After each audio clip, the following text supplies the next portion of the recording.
Hello, કેમ છો બધા? મજામાં? તો આપણે આવી ગયા સરસ મજાનું એકદમ નવું chapter for JEE and NEET. તો ગુજરાત બોર્ડ ની અંદર તમે કયું ચેપ્ટર છે જોતા દર્શો, ચેપ્ટર નંબર 5 પુષ્ટ રસાયણ અથવા પુષ્ટ રસાયણ વિજ્ઞાન.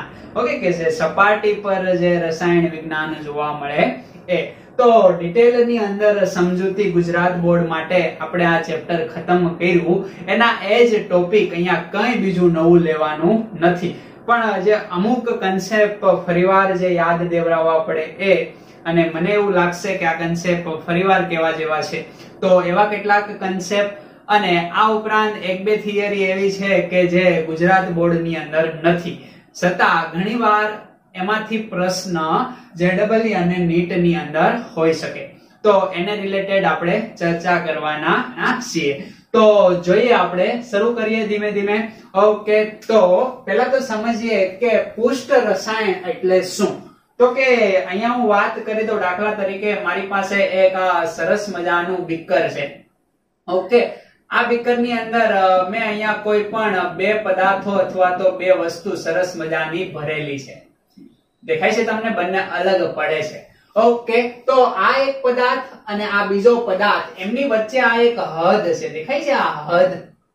ઓકે, આ જે બે ભાગ છે એની વચ્ચેની જે હદ છે, બરાબર, જેને કહેવામાં આવે શું? તો કે આંતરપૃષ્ઠ. પૃષ્ઠ બોલે તો સપાટી. તો આવા વિજ્ઞાનની આપણે વાત કરવાની છે કે બે જટિક અવસ્થા છે એમની વચ્ચેનું જે અંતર છે એની આપણે વાત કરીએ તો એને કહેવામાં આવે અંતરાપૃષ્ઠ અથવા તો હદ પણ કહેવામાં આવે, જે આપણે જાણીએ છીએ. ખ્યાલ આવે છે? તો જે સપાટી પર આ પદાર્થની અવસ્થાને લીધે એમના રાસાયણિક ગુણધર્મ અથવા તો ભૌતિક ગુણધર્મનો અભ્યાસ કરવામાં આવે એને પુષ્ટ રસાયણ વિજ્ઞાન કહેવામાં આવે. આવો ક્યાંય પ્રશ્ન પૂછાતો નથી. JEE અને નીટમાં ગુજરાત બોર્ડમાં પૂછાય ત્યાં આપણે જણાવ્યું. તો એટલું તમને ખબર પડે છે કે બે જથ્થાત્મક કલા વચ્ચેની હદ કે જેને અંતરાપૃષ્ઠ કહેવામાં આવે છે. હવે અહીંયા મારે ત્રણ શબ્દ તમને સમજાવવા છે અને એમાંથી આપણે શબ્દ નંબર 4 બનાવશું, બરાબર. તો પહેલો શબ્દ સરસ મજાનો છે એ છે અધિશોષક. ઓકે, બીજો શબ્દ છે અધિશોષિત, અને આ બંનેમાંથી જે બનશે એ છે આપણું અધિશોષણ. ખ્યાલ આવે છે? તો આ બંનેમાંથી આ પહેલો શબ્દ આપણો થઈ ગયો શું? તો કે અધિશોષણ. ઓકે, હવે અહીંથી આપણે વાત કરીએ બીજા શબ્દની. બીજો શબ્દ આપણો છે આના કરતા વિરુદ્ધ ઘટના, બોલે તો અપશોષણ. અપશોષણ આ બંનેથી થોડીક અલગ એવી ઘટના, 3 નંબરનો પોઈન્ટ જે આપણો છે અવશોષણ. તમે જાણો છો, ખ્યાલ આવે છે? ગુજરાત બોર્ડમાં આપણે જણાવ્યું. અને 4th નંબરનો જે ટોપિક છે એ આપણું છે શોષણ. એ કયા બેની મદદથી બનશે એ પણ આપણે જોઈએ. તો અધિશોષક કોને કહેવાય, અધિશોષિત કોને કહેવાય તમે જાણો. હું અહીંયા એક આકૃતિ દોરું, બરાબર. આ સરસ મજાનો જે ક્યુબ છે, આ ક્યુબ એ આપણો શું થયો? તો કે અધિશોષક. ખ્યાલ આવે છે તમને? હવે આના પર અધિશોષિત જમા થાય છે. દેખાય છે કે નથી દેખાતું? આ ક્રોસ વડે મેં દર્શાવ્યો એ આપણો શું થયો? અધિશોષિત. તો આ ઘટનાને કઈ ઘટના કહેવાય? અધિશોષણ. સિમ્પલ છે. ઓકે, અપશોષણ એટલે શું? તો કે આ આપણો હું અધિશોષક અને આ શું? તો કે અધિશોષિત. દૂર થઈ ગયા. દેખાય છે? આ દૂર થયા, આ નજીક આવ્યા. ઓકે, કોણ નજીક આવ્યા? તો કે અધિશોષિત. કોણ દૂર થયા? તો કે અધિશોષિત. કોનાથી? તો કે અધિશોષક થી. ખ્યાલ આવી જાય કે ન ખ્યાલ આવી જાય? સમજ પડી ગઈ. હવે સમજીએ અવશોષણ. તો અધિશોષણ કરતા વિરુદ્ધ ઘટના અપશોષણ થઈ ગઈ. ખ્યાલ આવે છે ને? અવશોષણની અંદર કેવી ઘટના બને છે? તો કે આ પ્રકારની ઘટના બને. આ આપણો શું છે ભાઈ? તો કે અધિશોષક. હવે આ અધિશોષકના સમગ્ર જથ્થામાં કોણ ગોઠવાઈ જાય તો કે અધિશોષિત. That's cold. આને શું કહેવાશે? અવશોષણ. આખું ઘૂસી જાય. ખ્યાલ આવે છે ને? ઓકે. શોષણની વાત કરીએ. શોષણ એટલે શું તો કે ત્યાં અધિશોષણ થાય, ઓકે, અને અધિશોષણની સાથે અવશોષણ પણ આવી જાય. એટલે આ બંનેમાં કોમન શબ્દ શોષણ, એટલે આપણું શું થઈ ગયું? શોષણ. એમની હું ઇમેજ દોરો એટલે વધારે ખ્યાલ આવશે. આ આપણો શું થયો ભાઈ? અધિશોષક. ઓકે, આ અધિશોષક ની અંદર શું આવી ગયો? અધિશોષિત. અને સપાટી પર એ શું આવી ગયો? અધિશોષિત. તો આ ઘટનાને શું કહેવાય તો કે શોષણ. તો શોષણ એ કોનું બનેલું છે? ખાસ યાદ રાખજો, અધિશોષણ પ્લસ શું આવશે? અવશોષણ. યાદ રાખજો ખાસ, અવશોષણ. અપશબ્દ યાની કે અધિશોષણ કરતા વિરુદ્ધ ઘટના કહેવાય ને. એટલે આ અપ અને આ અ કે જેને ખાસ ધ્યાનમાં લેવાનું છે. તો આ શબ્દ તમે સમજ્યા. હવે ડિસ્પ્લે ઉપર સરસ મજાનો આ શબ્દ આધારિત એક તફાવત આપેલો છે, એ રીડ કરવાનો રહેશે. કરી નાખો જો રીડ. Okay, ready? રીડ કર્યો? તો હવે આપણે વાત કરીએ અધિશોષણને અસર કરતા પરિબળો. ઓકે, નેક્સ્ટ ટોપિક આપણો છે અધિશોષણ ને અસર કરતા પરિબળો. શું ભાઈ? અધિશોષણને અસર કરતા પરિબળોની અંદર પહેલું જ પરિબળ છે તો કે અધિશોષણની ઘટનામાં કોણ હોય તો કે અધિશોષિત. ખ્યાલ આવે છે? તો અધિશોષિતના સ્વભાવ, ઓકે, એના પર અધિશોષણનો આધાર હોય. કઈ રીતે?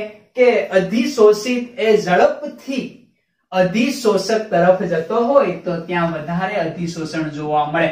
અહીંયા હું લખી શકું સક્રિયતા. કોની સક્રિયતા? અધિશોષિતની. એમની અંદર ખાસ એક પોઈન્ટ યાદ રાખવાનો છે કે ક્રાંતિક તાપમાન.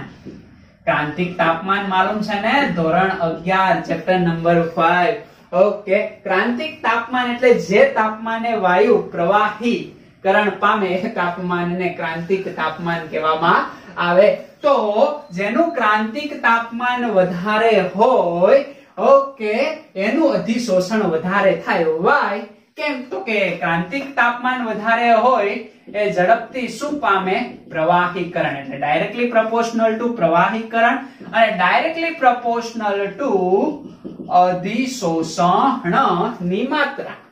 કે જેમનું ક્રાંતિક તાપમાન વધારે હોય એ ઝડપથી પ્રવાહી આવશે. વાયુમાં આમ તેમ આટા મારતા હશે. હવે આમ તેમ આટા મારતા હોય, આ આપણો શું છે તો કે અધિશોષક.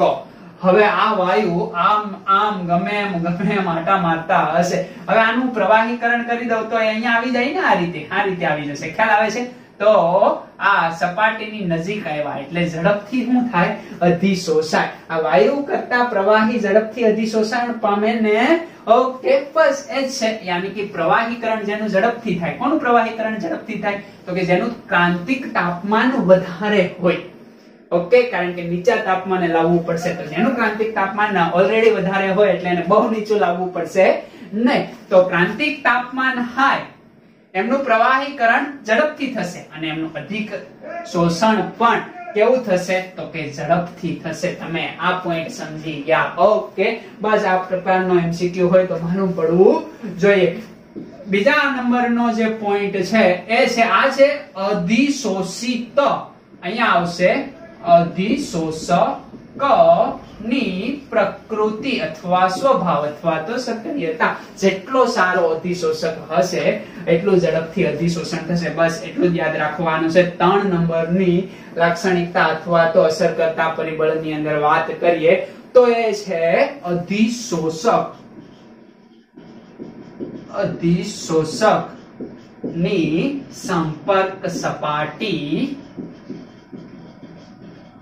નું ક્ષેત્રફળ. ખ્યાલ આવે છે? અધિશોષકની સંપર્ક સપાટીનું ક્ષેત્રફળ જે ખૂબ જ અગત્યનો ટોપિક છે, ડાયરેક્ટલી પ્રોપોર્શનલ ટુ છે. જેટલું મોટું શું હશે આ પણ આપણે સમજાવી દીધું, બરાબર? જેટલો મોટો અધિશોષક હશે એટલું વધારે શું થતું જશે? અધિશોષણ થતું જશે. સિમ્પલ છે ભાઈ. આવનારો અધિશોષિત ક્યાં વધારે આવે? અહીંયા ઓછો આવશે, અહીંયા ઓછો આવશે, તો વધારે જ્યાં આવે ત્યાં શું થાય? વધારે અધિશોષણ. સમજ પડી ગઈ? ઓકે. 4th નંબરનો જે પરિબળ છે એ છે વાયુનું દબાણ. શું ભાઈ? તો કે વાયુનું દબાણ ડાયરેક્ટલી પ્રોપોર્શનલ ટુ છે. જેટલું દબાણ વધારો, ઓકે, યાની કે આ વાયુ છે, આને હું દબાણ વધારે આપું તો ક્યાં આવ્યા? અધિશોષક તરફ આવ્યા ને. ઓકે, તો અધિશોષણ વધ્યું. એટલે વાયુનું દબાણ પણ ખૂબ જ અગત્યનું પરિબળ છે. અને લાસ્ટ પરિબળ જે છે તાપમાન. તાપમાનની અસર અધિશોષણ ઉપર ધોમ થાય, એકદમ વધારે. કઈ રીતે? તો તાપમાન હું વધારું તો આ પ્રવાહીકરણની જગ્યાએ વાયુકરણ થાય. ખ્યાલ આવે છે ને? એટલે વાયુ દૂર જાય. સમજ પડશે? અને ખાસ યાદ રાખવાનું છે, એ ભૂલી જવાનું નથી કે અધિશોષણ એ ઉષ્માક્ષેપક પ્રક્રિયા છે. કેમ? સિમ્પલ છે. કેવી રીતના? તો કે આ આપણો શું છે? અધિશોષિત. આ શું છે? અધિશોષક. આ અહીંયા આવશે ત્યારે અધિશોષણ થશે ને, તો આમના વચ્ચે બોન્ડનું ફોર્મેશન થાય. અને આપણે જાણીએ છીએ કે બે પ્રક્રિયક વચ્ચે જો બંધ બને તો ઉષ્મા ઉત્પન્ન થાય. અને ઉષ્મા ઉત્પન્ન થાય એને શું કહેવાય?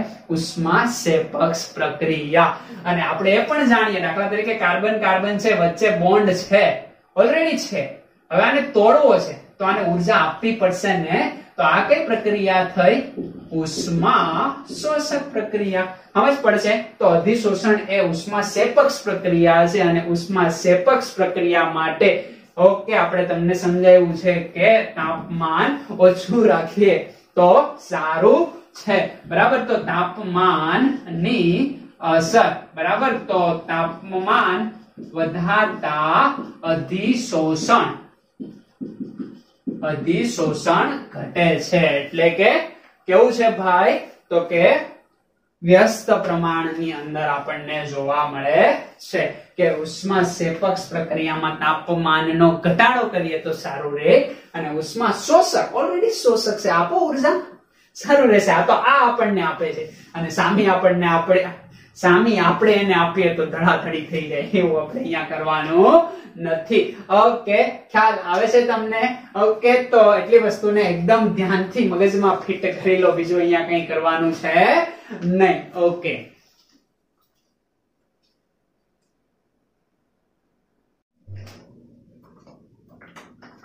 Okay, ready? વાંચી લીધું? હવે આપણે વાત કરીએ કે અસર કરતા પરિબળોની અંદર અગત્યનું પરિબળ કે જે દબાણ અને તાપમાન છે. તો અધિશોષણ ઉપર દબાણની સીધી અસર થાય છે. એમની અંદર આપણે ગુજરાત બોર્ડની અંદર એક સરસ મજાનો અધિશોષણ સમતાપ જોયો કે તાપમાન અને દબાણ સાથે અધિશોષણની ક્રિયામાં કેવા પ્રકારના ફેરફાર થાય. તો એના માટે એક સરસ મજાની થિયરી હતી, એ હતી ફુંડલીચ. કેવી ભાઈ? તો કે ફુંડલીચ,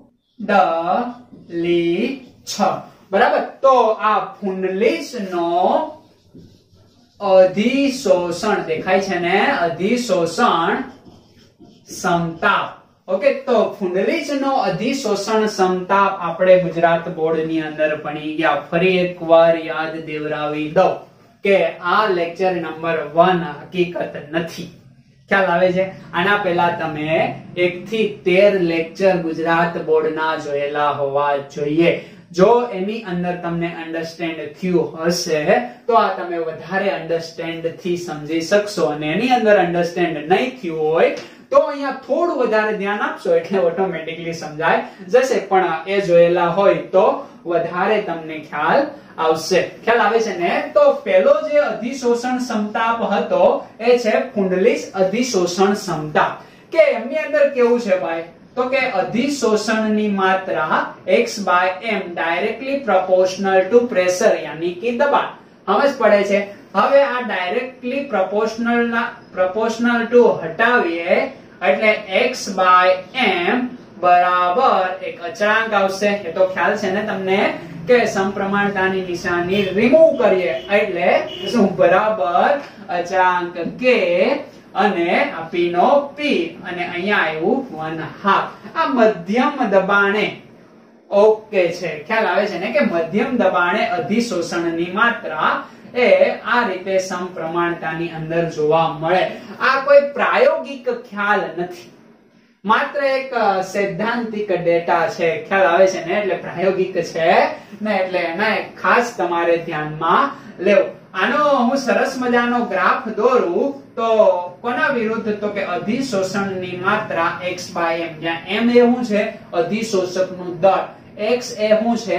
તો કે અધિશોષિતની માત્રા. ઓકે, તો આ ખાસ યાદ રાખજો જે તમને મેં જણાવ્યું. આ દબાણ p.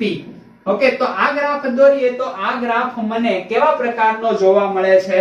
તો કે આ ગ્રાફ કંઈક આવા પ્રકારનો જોવા મળે છે. સરસ. હું તો કે દબાણ વધે છે એમ અધિશોષણની માત્રા પણ વધે છે. દેખાય છે ને તમને? ઓકે, આ એકદમ લો દબાણ છે તો ત્યાં અધિશોષણની માત્રા એટલી છે. ઓકે, દાખલા તરીકે અહીંયા પ્રેશર 1 છે તો અહીંયા અધિશોષણ 5. ખ્યાલ આવે છે? અધિશોષણની માત્રા આપણે ધારી લઈએ 5. હવે અહીંયા હું મીડિયમ દબાણ કરું છું, બરાબર, યાની કે 2 વાતાવરણ, ત્યારે મને અહીંયા જોવા મળે છે એ કેટલું? દાખલા તરીકે ચાલો 10 જોવા મળે છે. ખ્યાલ આવે છે? અને અહીંયા હું એકદમ વધારે દબાણે વાત કરું 3.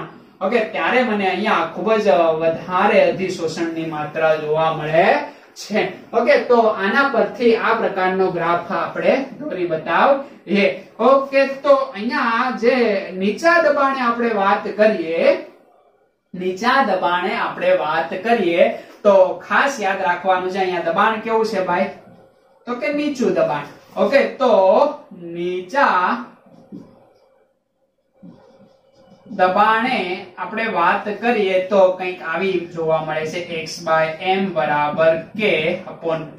ઓકે, કારણ કે 1/n is equal to શું જોવા મળે છે? તો કે 1. ખ્યાલ આવે છે? આ નીચા દબાણે. ઓકે, મીડિયમ દબાણે આપણે વાત કરીએ મધ્યમ દબાણે. ઓકે, મધ્યમ દબાણે તો x/m બરાબર k/p એમની 1/2 n ઘાત. બરાબર, આ રીતે આપણને મધ્યમ દબાણે જોવા મળે છે. અને ઊંચા દબાણે આપણે વાત કરીએ તો x/m બરાબર k. y તો p એ અચળ થઈ જાય યાની કે 1/n is equal to 0 જોવા મળે છે. તો ઊંચા દબાણે આપણું શું થાય છે? તો કે દબાણથી અધિશોષણ એ સ્વતંત્ર થઈ જાય છે. આ એની મર્યાદા છે. હકીકત દબાણ જેમ જેમ વધારીએ એમ શું થવું જોઈએ? તો કે અધિશોષણ વધવું જોઈએ, પણ અહીંયા એ કોઈ સાબિતી મળતી નથી. એટલે આ કોઈ પ્રાયોગિક ડેટા આપણને આપતો નથી. એમની શું થઈ ગઈ? મર્યાદા. બાકી લોગ વાળું માલુમ છે ને તમને? ઓકે, ચાલો બતાવી જ દઉં. શું કરશો તમે? તો કે આ સમીકરણને બંને બાજુ લોગ વડે મલ્ટીપ્લાય કરશો તો log x/m બરાબર અહીંયા શું થશે? આ બંને ગુણાકારની અંદર છે તો log ની અંદર શેમાં આવી જાય? log k પ્લસ સરવાળાની અંદર આવી જાય ને ઘાત છે, ઘાતની ઘાત આગળ આવશે, log વડે શું થશે? તો કે ગુણાઈ જશે એટલે 1/n log p. આવું સમીકરણ લખી શકીએ ભાઈ? કોઈને કઈ વાંધો છે? તો કે નહીં. હવે શું કરશું? તો કે ગ્રાફ દોરશું અને ગ્રાફ આપણને સીધી રેખા મળવો જોઈએ. તમને એવું નથી લાગતું? આ પેન થોડી આછી આલે છે, ચેન્જ કરીએ આપણે. યસ. તો અહીંયા હું log x/m વિરુદ્ધ log p નો ગ્રાફ દોરું. ખ્યાલ આવે છે? તો આ ગ્રાફ મને કેવો જોવા મળે છે? તો કે આ પ્રકારનો જોવા મળે છે. આમની અંદર જે આ ઢાળ છે, આ ઢાળ એ કોનું મૂલ્ય છે તો કે 1/n ઇઝ ઇક્વલ ટુ ઢાળ. ઓકે, અને આ જે ભાગ છે દેખાય છે ને, આ આપણો આંતરછેદ છે. શું કહેવાય? આંતરછેદ. જે કોની વેલ્યુ આપશે? log k ની વેલ્યુ આપશે. આ જે ગ્રાફ મને જોવા મળે એ y બરાબર mx plus c. ઓકે, યાની કે સુરેખ સમીકરણ જેવો મને જોવા મળે અને ગ્રાફ સુરેખ સમીકરણ મળે તો આ જે છે એ સાબિત થઈ જાય આથી. ખ્યાલ આવે? યાની કે નીચા દબાણે ઊંચા દબાણની વાત અહીંયા બહુ કઈ થતી નથી. તો log x by m વિરુદ્ધ log p નો ગ્રાફ દોરો. આ મારો શું થયો? y. ઓકે, આ મારો શું થયો તો કે x. ખ્યાલ આવે છે ને? અને m એ શું છે તો કે ઢાળ. 1/n અને c એ અચળાંક બોલે તો આંતરછેદ log k. તો અહીંયા સાબિતી આપણને પ્રાપ્ત થઈ જાય. ઓકે, આટલું તમે ગુજરાત બોર્ડ ની અંદર જોઈ ગયા. આમાં કઈ નવું છે નહીં. હવે આ ફુંડલીજ અધિશોષણ સમતાપની મર્યાદાને રિમૂવ કરવા માટે એક સરસ મજાના વૈજ્ઞાનિક આવ્યા આ નીટ અને જેડબલ્યુ માટે. આ તો છે જ, પણ આ એક્સ્ટ્રા કે જે તમારી બુકમાંથી રિમૂવ કર્યું. બરાબર, તો એને પણ આપણે જોઈ લઈએ. તો અહીંયા આવશે લેંગમ્યુઅર. હું તો કે લેંગમ્યુઅર. બરાબર, મ્યુઅર. ઓકે, તો લેંગમ્યુઅર નો અધિશોષણ સમતાપ. અધિશોષણ સમતાપ. આમની અંદર ખબર પડે છે ને કે દબાણ વધારે એમ અધિશોષણ વધતું જાય, પણ ઓછા દબાણે શું થઈ ગયું તો કે અધિશોષણ થી દબાણ સ્વતંત્ર થઈ ગયું અથવા દબાણથી અધિશોષણ સ્વતંત્ર થઈ ગયું. બરાબર, તો એમની મર્યાદા એ મર્યાદાને રિમૂવ કરવા માટે લેંગમ્યુઅર આવ્યા અને લેંગમ્યુઅરે શું કીધું તો કે એમને બે ઘટનાની વાત કરી. પહેલી ઘટના છે બાષ્પાયન અને બીજી ઘટના છે સંઘનન. બાષ્પાયન એટલે દૂર થવું. ઓકે, સંઘનન એટલે ભેગું થવું. કોનું ભેગું થવું હશે તો કે અહીંયા અધિશોષક અને અધિશોષિત.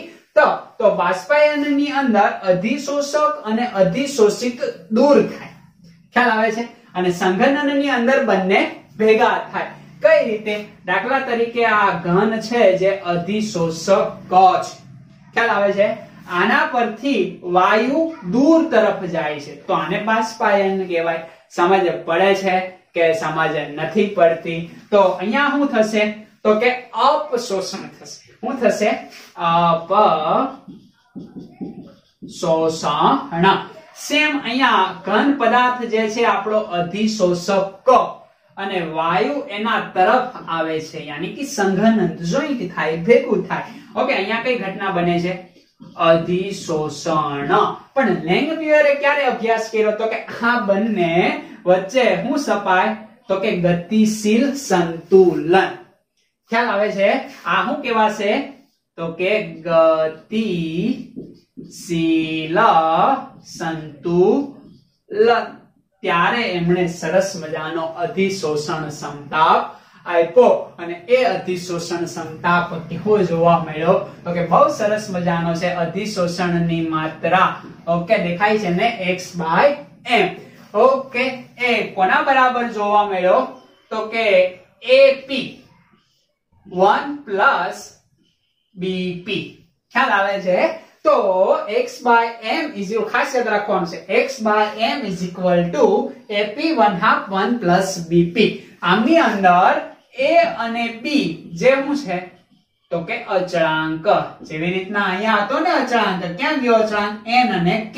એવી રીતના અહીંયા a અને b અચળાંક, p એ દબાણ, x અને m ને તમે જાણો છો, બહુ જણાવવાની જરૂર હવે છે નહીં. તો આ જે સરસ મજાનું સમીકરણ આપણને જોવા મળે. ખ્યાલ આવે છે તમને? ઓકે, હવે નીચા દબાણ માટે આ ફુંડલીજ અધિશોષણ ક્ષમતા ઓકે હતો. તો આઈ જોઈએ કે નીચા દબાણ માટે ઓકે થાય છે કે નહીં. તો એને આપણે જોવાનો પ્રયત્ન કરીએ. તો પહેલા તો શું કરશું તો કે નીચા દબાણની આપણે વાત કરીએ. તો ચાલો જોઈ લઈએ કે પહેલી વાત નીચા દબાણે આપણે વાત કરીએ. આને સમીકરણને ઉલટાવી દઈએ એટલે આપણને થોડું લખવામાં સરળ રહેશે ને ચાલો પેલા ના ઉલટાવું હોય તોય હવે નીચા દબાણે તો આ દબાણ છે એ 1 કરતા ખૂબ જ નાનું હશે એટલે આને અવગણી શકાય તો આને હું આવી રીતના લખી શકું કેવી રીતના તો કે x/m બરાબર ap ઓકે અને 1 પ્લસ આ bp તો આ વેલ્યુ છે એ 1 કરતા ખૂબ નાની છે કારણ કે નીચું દબાણ તો વેલ્યુ નાની થઈ જશે ને તો આના બરાબર હું ઓન્લી ફોર હું લખી શકું તો કે 1 લખી શકું તો આને હું અહીંથી રિમૂવ કરી દઉં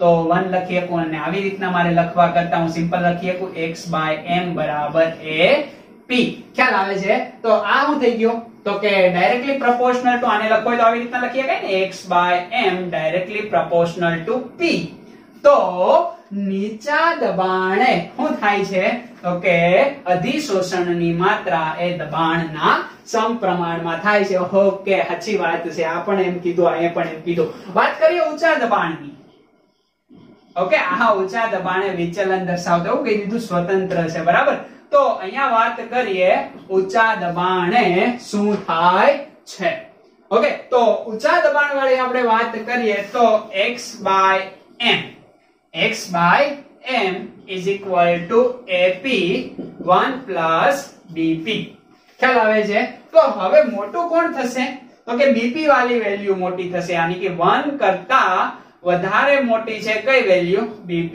તો 1 ને આપણે અવગણી શકીએ તો 1 ને અહીંયા અવગણી શકીએ તો આને હું લખી શકું તો અહીંયા b અને અહીંયા p સમજ પડે છે કે સમજ ના પડે તો એ વેલ્યુ ને આપણે અવગણી નાખી એટલે x/m બરાબર આ બંને વેલ્યુ બંને દબાણ કેન્સલ ઉપર a નીચે b અને આ શું છે આપડા તો કે અચળાંક તો આને પણ સાબિત કરીને બતાવ્યું કે ઊંચા દબાણે શું થાય છે તો કે આખી જે અધિશોષકની સપાટી છે એ ભરાઈ જાય છે પછી તમે દબાણ વધારો તોય કોઈ ફાયદો રહેતો નથી એટલે અહીંયા પણ આપણને અચળાંક મળ્યો બરાબર યાની કે ઊંચા દબાણે અધિશોષણ એ દબાણથી સ્વતંત્ર છે એમની સૈદ્ધાંતિક અને પ્રાયોગિક બંને સમજૂતી કોણે આપી દીધી તો કે લેંગમ્યુરે સમજ પડ્યો જે ફુંડલી સમજાવી છે કા નહીં ફુંડલી છે આ આપ્યું ખરી પણ એ પ્રોપર સમજાવી છે કાની કારણ કે આ ડેટા સૈદ્ધાંતિક હતા ઓકે માત્ર અને માત્ર લખેલા આ પ્રયોગ દ્વારા સાબિત થઈ ગયા અને લખેલા તો છે એટલા માટે આને ધ્યાનમાં લેવામાં આવ્યું સમજ પડી ગઈ તો ઊંચા દબાણે દબાણથી સ્વતંત્ર અધિશોષણ અને નીચા દબાણે દબાણના સમપ્રમાણમાં અને મીડિયમ માટે તો આ છે જ ઓકે તો એના માટે ફુંડલી જ ગુડ છે એટલી તમને સમજ પડી ગઈ ઓકે હવે આનો આપણે ગ્રાફ દોરવો હોય તો ગ્રાફ કઈ રીતે દોરી શકાય ક્યાં દોરવું હું ગ્રાફ તો કે ચાલો હવે આને પૂછી નાખું ઓકે આને પૂછી નાખું છું અહીંયા ગ્રાફ દોરવાનો પ્રયત્ન કરો આ ગ્રાફને રાખીએ એટલે તમને સરખાવવામાં સરળતા રહે ઓકે તો ગ્રાફ દોરવા માટે પહેલા તો આ જે મળે છે એનું કરતા ઉલટું કરી નાખીએ કેવી રીતના ઉલટું કરશો આના કરતા તો કે m/x બરાબર ઉપર 1 પ્લસ શું થાય છે ઓકે તો bp અને નીચે ap આવી રીતના લખી શકાશે હવે એવી રીતના આપણે જે લખ્યું છે એને મારે લખવું હોય તો આવી રીતના લખી શકું m/x બરાબર 1/ap પ્લસ શું થશે ઉપર bp નીચે ap pp cancel pp cancel એટલે b/a આ રીતે લખી શકાશે ને હવે આનો મારે ગ્રાફ દોરવાનો છે બીજું કઈ અહીંયા કરવાનું નથી તો આનો ગ્રાફ હું દોરવા જાઉં તો મને કેવો જોવા મળે તો m/x વિરુદ્ધ 1/p ક્યાં દેખાય છે 1/p અહીંયા દેખાય છે ને 1/p ઓકે તો m/x ઓકે ઉલટો ગ્રાફ છે ખાસ યાદ રાખજો ઓકે 1/p નો ગ્રાફ દોરું તો એ ગ્રાફ મને સીધી રેખા મળે છે વાય સીધી રેખા તો કે આ જે સમીકરણ છે એ સમીકરણ કોના બરાબર છે કોના જેવું છે તો કે ક્યાં લખો અહીંયા યસ તો કે y બરાબર ઓકે mx પ્લસ c હા આના જેવું સમીકરણ આપણને જોવા મળે છે. ઓકે, તો આ x છે એવું છે તો કે 1/p.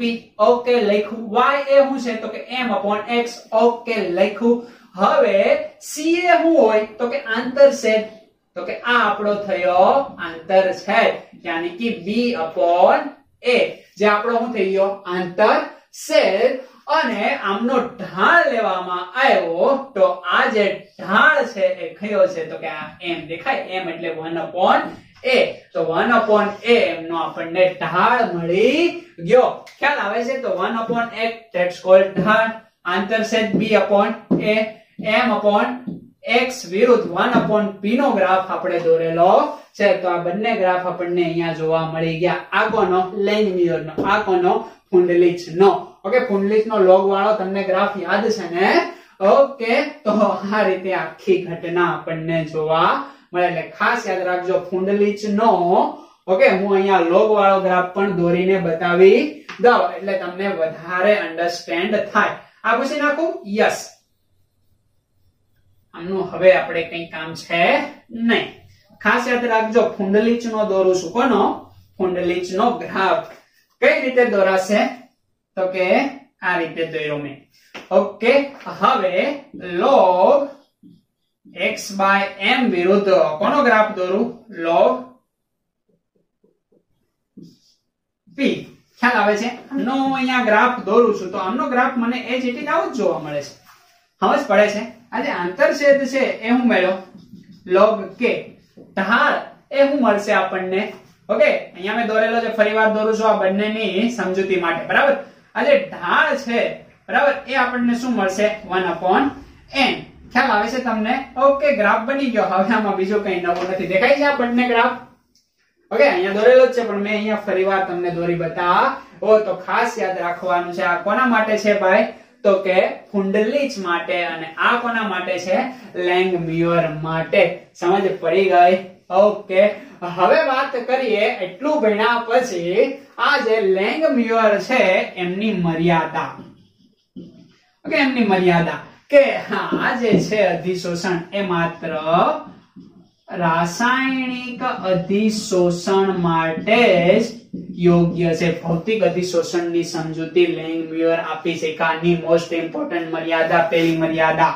ઓકે, અને બીજી મર્યાદા આપણે જોઈએ તો આ તાપમાન સાથે કોન્સ્ટન્ટ રહેતો નથી. ખ્યાલ આવે છે ને? એટલે મર્યાદા છે કે અચળ તાપમાને, ઓકે, અચળ તાપમાને જ અધિશોષણનો અભ્યાસ કરી શકાય છે. તાપમાન જો ચેન્જ કરો તો આખો ગ્રાફ ચેન્જ થઈ જાય. તો આ બંને એમની મર્યાદા છે. ઓકે, જે લેંગમ્યુર કરતા ફુંડલીચનો જે અધિશોષણ ક્ષમતા હતો એ ભૌતિક અને રાસાયણિક બંને અધિશોષણ માટે યોગ્ય હતો. એટલે વસ્તુ ખ્યાલ આવી ગઈ? ઓકે, તો આ બે વસ્તુ યાદ રાખવાની છે. ઓકે, તો આને એકદમ ધ્યાનથી મગજમાં બેસાડી દો. આ રિપીટ છે બરાબર? તો એકનો એક જ છે, બીજું કઈ અહીંયા નવું છે નહીં. તો એટલી વસ્તુ અન્ડરસ્ટેન્ડ થઈ જાય. હવે આપણે વાત કરવાની છે શેની? તો કે રાસાયણિક અધિશોષણ અને ભૌતિક અધિશોષણ જે આપણે ચલાવી દીધું છે એમાં કઈ નવું છે નહીં, એ જોઈ લેવાનું. બસ, બાકી વાત ત્યાં ખતમ થઈ. ઓકે, તો આ બે પ્રકારના અધિશોષણને તમારે ખાસ ધ્યાનમાં લેવાના રહેશે. ઓકે, આના પછીનો જે ટોપિક છે એ આપણો છે અધિશોષણના અનુપ્રયોગો. અને એના પછી અધિશોષણ ખતમ. ઓકે, તો અધિશોષણના અનુપ્રયોગો કે જે આપણે લેક્ચર યાની કે ગુજરાત બોર્ડમાં ચલાવ્યા છે એ પ્રકારે એ જ યાદ રાખવાના છે. એમાં કોઈ નવો એડ નથી કરવાનો અને કોઈ એમાંથી રિમૂવ કરવાનો નથી. બસ એ બેઠી લાઈનો જ પૂછાય છે એમસીક્યુ ની અંદર. બીજું કઈ આમાં નવું છે નહીં. એકદમ સિમ્પલ ચેપ્ટર છે, થિયરિકલ ચેપ્ટર છે, યાદ રહી જાય એવું. ખ્યાલ આવે છે ને? તો એટલી વસ્તુ ધ્યાનમાં લ્યો અને મગજમાં ફિટ કરી દો અને સીધા વયા જાવ અનુપ્રયોગો પર. જ્યારે પણ આ ભણતા હોય ત્યારે સાથે ટેક્સ્ટ બુક લઈને બેસવું એટલે થોડી વધારે તમને સરળતા રહે. અને ટેક્સ્ટ બુક ના હોય તો પછીથી પણ તમે જોઈ શકો, પણ જોવું એ ફરજિયાત છે. સમજ પડશે? ઓકે, તો આ ધ્યાનથી જોઈ જાઓ.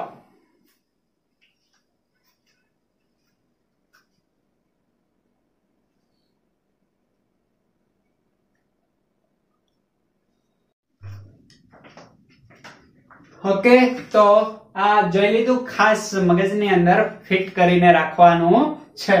હવે યાદ રાખવાનું છે કે આ જે અધિશોષણ હતું એમાં અધિશોષિત વાયુ હતો, પણ જ્યારે દ્રાવણમાં અધિશોષણની વાત કરવાની આવે, ઓકે, દ્રાવણમાં અધિશોષણની વાત કરવાની આવે, જ્યાં તમને P દેખાય છે, આ P ને રિપ્લેસ કરવાનો છે C વડે. C that's called concentration, સાંદ્રતા.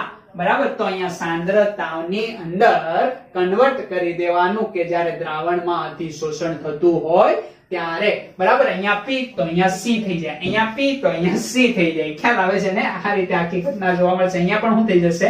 C. ઓકે, ફુન્ડલીચ અને લેંગમ્યુઅર બંને માટે આ કોમન છે. દ્રાવણમાં થતું અધિશોષણ દબાણનું શું થઈ જશે? તો કે સાંદ્રતા C ની અંદર કન્વર્ટ થઈ જશે. દબાણનો SI એકમ બહાર આવશે, સાંદ્રતા મોલ પ્રતિ લિટર એકમની અંદર આવશે. ઓકે, તો આજનો લેક્ચર આપણે એટલે સુધી રાખીએ. હવે આપણે મળશું નેક્સ્ટ લેક્ચરની અંદર. એમની અંદર વાત કરશું ઉદ્દીપન. આ શેની વાત હતી? તો આજનો ટોપિક આપણો છે અધિશોષણ. ભણાવીને પછી લીખું, દેખાય છે ને? ઓકે, નેક્સ્ટ ટોપિક આપણો હશે ઉદ્દીપન. ગુજરાત બોર્ડના લેક્ચર ખાસ તમે જોયેલા હોવા જોઈએ. એ અને આ એક જ છે, ખ્યાલ આવે છે ને? પણ થોડી જે એક્સ્ટ્રા માહિતી હતી એ અહીંયા આપણે આપતા જશું, અને કઈ રીતે તમે MCQ સોલ્વ કરશો, કેટલી વસ્તુ MCQ માટે યાદ રાખવાની છે એ આપણે અહીંયા કહીએ છીએ. ખ્યાલ આવે છે? તો એટલે સુધી આપણે રાખીએ અને મગજમાં છાપી દો, અને આને રિલેટેડ MCQ જ્યાં પણ તમને દેખાય એને સોલ્વ કરવાનો પ્રયત્ન કરો. ઓકે, તો લખી નાખો.